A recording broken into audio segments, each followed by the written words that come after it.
Assalamualaikum warahmatullahi wabarakatuh. Kepada Bapak Dr. Denis Setiawan, SSN M.Hum, dan Ibu Nursiwi Nugraini, SSI MPD. Perkenalkan, nama saya Tommy Cahyono, NIM 14014181130. Izin mempresentasikan mengenai N-kind. Poin yang pertama, pengertian N-kind. Normalitas kind atau N-kind adalah sebuah uji yang bisa memberikan gambaran umum peningkatan skor hasil pembelajaran antara sebelum dan sesudah diterapkannya metode tersebut. Normalitas kind atau N-kind score bertujuan untuk mengetahui efektivitas penggunaan suatu metode atau perlakuan tertentu dalam penelitian one group pretest post-test design maupun penelitian menggunakan kelompok kontrol. Poin berikutnya adalah rumus menghitung N-kind score. Untuk menghitung N-kind score adalah menggunakan cara skor post-test dikurangi skor pre-test, kemudian dibagi skor ideal dikurangi skor pre-test. Keterangan skor ideal adalah nilai maksimal atau nilai tertinggi yang dapat diperoleh. Kemudian selanjutnya adalah kategori perolehan nilai N-kind score. Setelah kita tadi misalkan sudah menemukan nilai N-kind score-nya, maka ada kriteria atau kategori perolehan N-kind score di mana ada dua teori. Teori yang pertama adalah pembagian skor kind. Seperti tabel yang tersaji, jika nilai gen-nya lebih kecil dari 0,3, maka efektivitas penggunaan metode pembelajaran misalkan, maka itu termasuk kategori rendah. Namun, jika nilai gen-nya terletak antara 0,3 sampai 0,7, termasuk ke dalam kategori sedang. Dan untuk nilai gen yang lebih besar dari 0,7, maka termasuk kategori yang tinggi. Nah, selanjutnya untuk teori yang kedua itu kategori tafsiran efektivitas N-kind dalam bentuk persen. Jika nilai gen-nya lebih kecil dari 40, maka efektivitas penggunaan metode pembelajaran misalkan, maka itu termasuk tafsiran tidak efektif. Dan jika nilai gen-nya di antara 40 sampai 55, maka termasuk tafsiran kurang efektif. Dan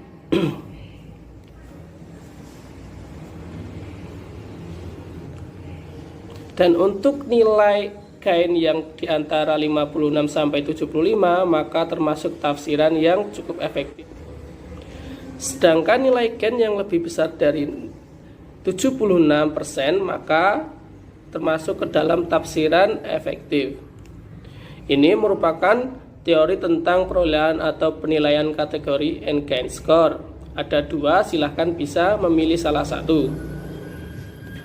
Sebelum kita mempelajari cara menghitung N-kind score, terlebih dahulu kita harus mengetahui konsep dasar uji N-kind score. Di antaranya yang pertama, normalitas kind atau N-kind score bertujuan untuk mengetahui efektivitas penggunaan suatu metode dalam penelitian one group pretest post-test design maupun penelitian menggunakan kelompok eksperimen dan kontrol. Yang kedua, kind score merupakan selisih antara nilai post-test dan pretest. Itu yang ketiga, dalam penelitian one group pretest post-test design, uji N-kind score dapat digunakan ketika ada perbedaan yang signifikan antara rata-rata nilai pretest dengan post-test melalui uji paired sample t-test.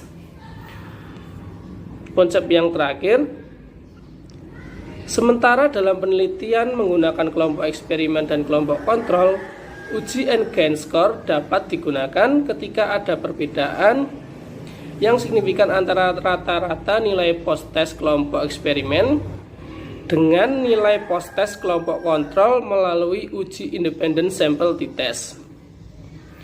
Nah, untuk selanjutnya cara menghitung N-kind score. Contoh masalah. Sebagian contoh kita menggunakan uji Engage Score untuk mengetahui efektivitas penggunaan metode kooperatif learning terhadap hasil belajar dalam mata pelajaran PPKN materi PRES pada siswa kelas 11 SMA IT Nur Hidayah, Surakarta tahun pelajaran 2019. Adapun data nilai pretest dan posttest pada kelas eksperimen dan kontrol dapat kita lihat pada tabel berikut ini. Nah, langkah yang pertama, sebelum kita membuka program SPSS, maka terlebih dahulu kita perlu membuat pengelompokan data untuk kelas eksperimen dan kelas kontrol. Hal ini bertujuan untuk mempermudah proses input data di SPSS nantinya. Adapun pengelompokan data untuk kelas eksperimen dan kelas kontrol dapat kita lihat pada gambar. Selanjutnya, buka program SPSS, lalu klik variabel view untuk mengisi properti variabel penelitian, di mana pada variabel yang pertama diberi nama kelompok. Kemudian untuk keterangannya pada bagian desimal kita ganti menjadi 0. Pada bagian label kita tulis kelas. Untuk mengisi kolom value pada variabel kelompok dilakukan dengan cara mengklik kolom value pada variabel tersebut, maka akan muncul dialog value labels.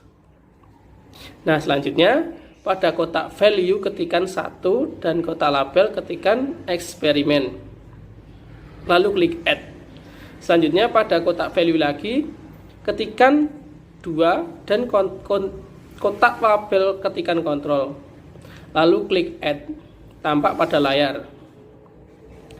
Kemudian pada bagian measure diganti menjadi nominal.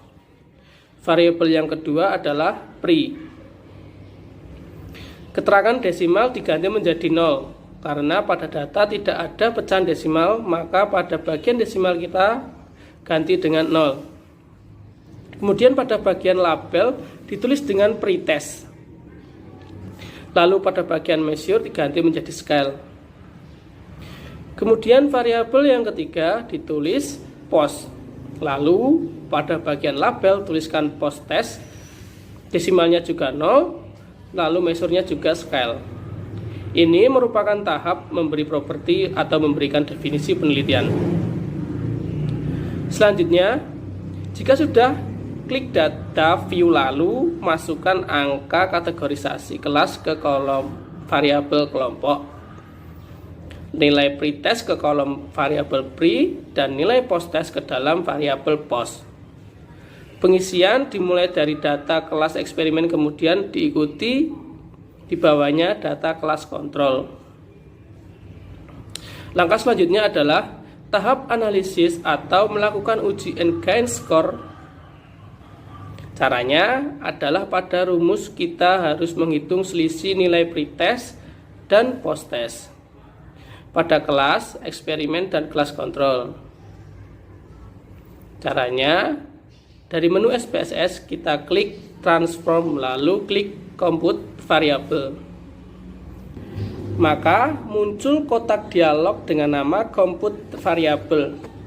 Selanjutnya pada kotak target variable ketikan post underscore kurang underscore pre.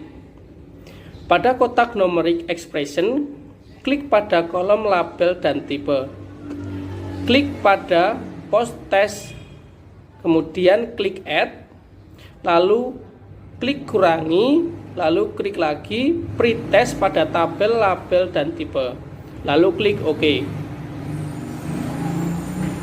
Maka pada tampilan data view akan muncul variabel baru dengan nama post underscore kurang underscore pre. Langkah berikutnya, klik kembali menu transform. Lalu compute variable. Selanjutnya, hapus tulisan yang ada pada kotak target variable. Lalu ketikkan 100 underscore kurang underscore pre. Setelah itu hapus tulisan yang ada di kotak numeric expression, lalu ketikkan 100, kemudian dikurangi nilai pretest, lalu klik OK. Maka pada tampilan data view akan muncul variabel baru dengan nama 100 kurang pre. Kemudian selanjutnya adalah membagi nilai post underscore kurang dengan 100 underscore kurang pre.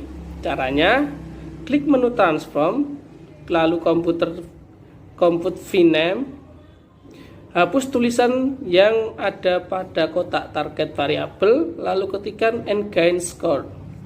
Selanjutnya, hapus tulisan yang ada di kotak numeric expression, lalu ketikkan post underscore kurang underscore pre dibagi 100 underscore kurang underscore pre. Kemudian klik OK. Maka pada tampilan data view akan muncul variabel baru dengan nama n-gain score. Ini merupakan nilai n-gain score, namun dalam contoh masalah ini saya menghitung nilai n-gain score-nya dengan bentuk persen.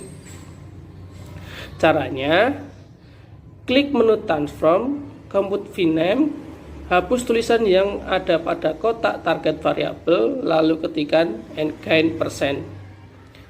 Selanjutnya, hapus tulisan yang ada di kotak numeric expression, lalu klik n-gain score pada tabel kiri, lalu dikalikan 100, lalu klik OK.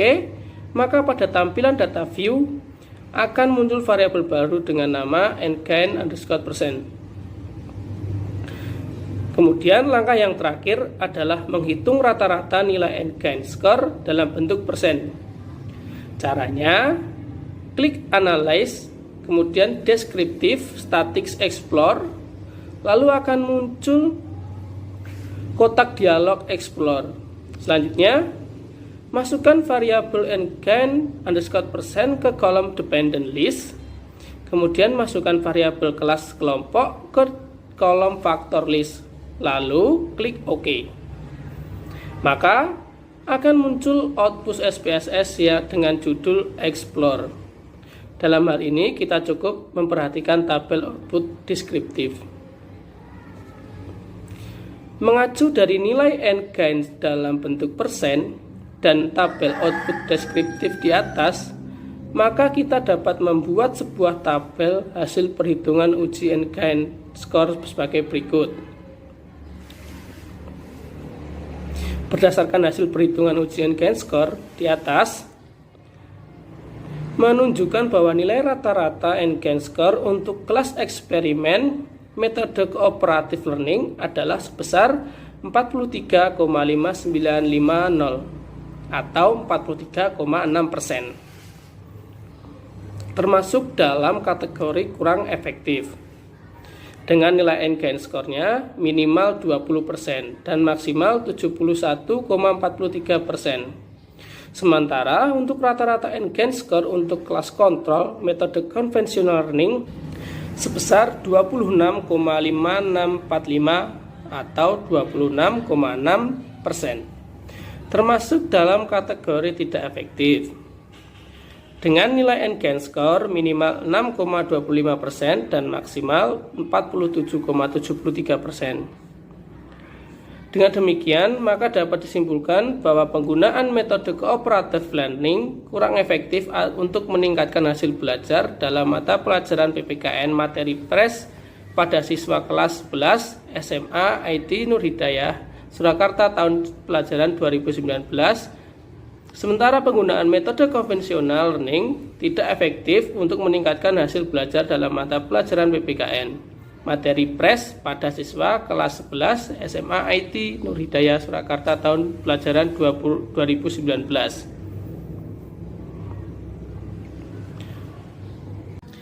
Demikian presentasi dari saya, kurang lebihnya saya mohon maaf. Semoga materi yang saya sampaikan dapat dipahami. Wassalamualaikum warahmatullahi wabarakatuh.